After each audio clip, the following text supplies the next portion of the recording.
Hey, what's going on, everybody? This is Tyrone back with Tech Life. And here I have an article for you guys straight from T Mobile's newsroom. I'll leave a link to it in the description so you guys could check it out.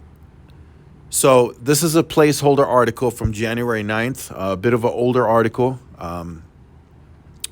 It's from OpenSignal. This is the overall network experience win for T Mobile.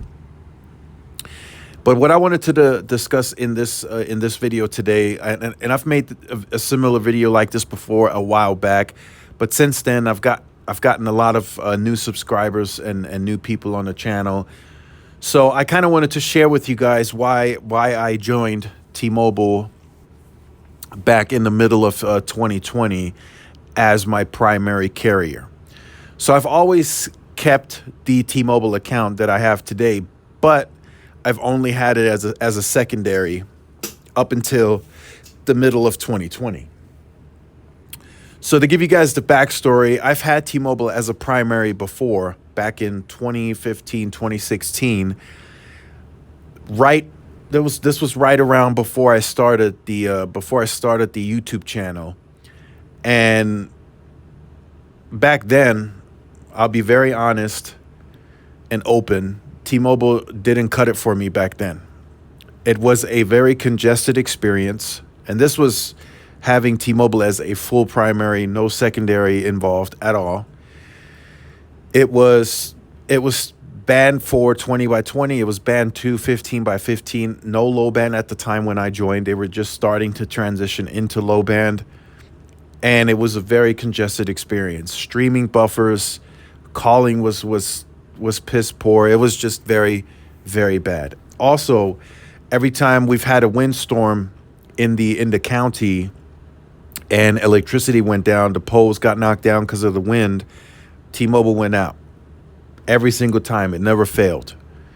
So back then I just couldn't do it. There was just not enough investment from T-Mobile.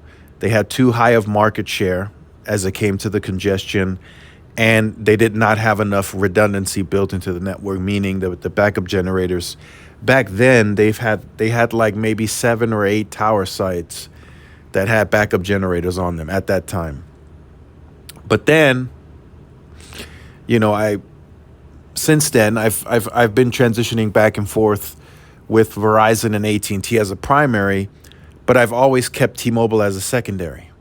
But as they started getting better, when they started enhancing it with band 12, they started transitioning then to band 71. And then, of course, the merger closed with Sprint. And as they transitioned, they started getting better. They started slowly adding generators here and there. I never used T-Mobile as a primary again since 2015, 2016. So I would only have it as a testing option as a secondary. So I would only grab it, pick it up to compare speeds, and that was pretty much it. Outside of that, I didn't use it for anything else. I didn't use it for extensive continuous streaming for both video and music. I wouldn't place calls on it much. I would just really use my primary at that time, whoever it was, Verizon or AT&T. So in the middle of 2020, I decided, hey, look, the merger closed. They got extensive 600 megahertz on air now. They started deploying N41 at that time.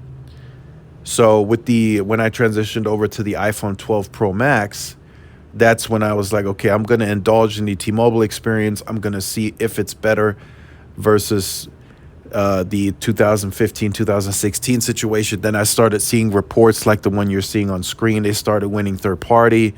They started becoming the fastest again.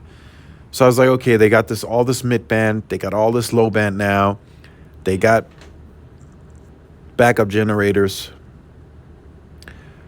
So I was like, you know what? I'm just going to indulge. I'm going to transition.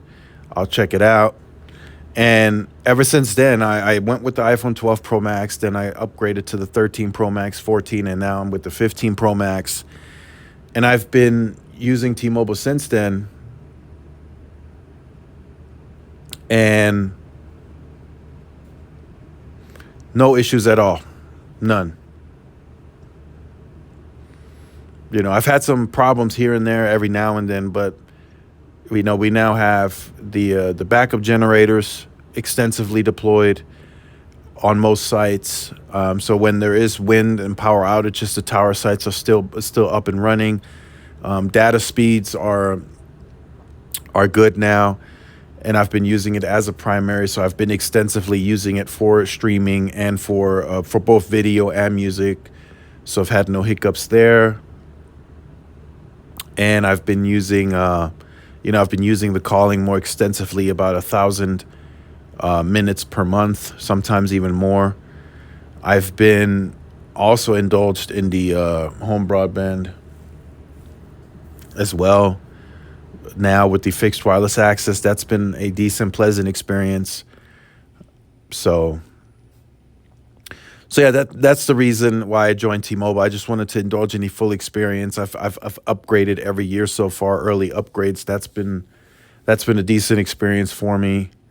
With the trade-in, I just send in the device. I get the new device. I send the old one in. They check it in. They mark it off, and it's good to go. Pricing has been overall solid.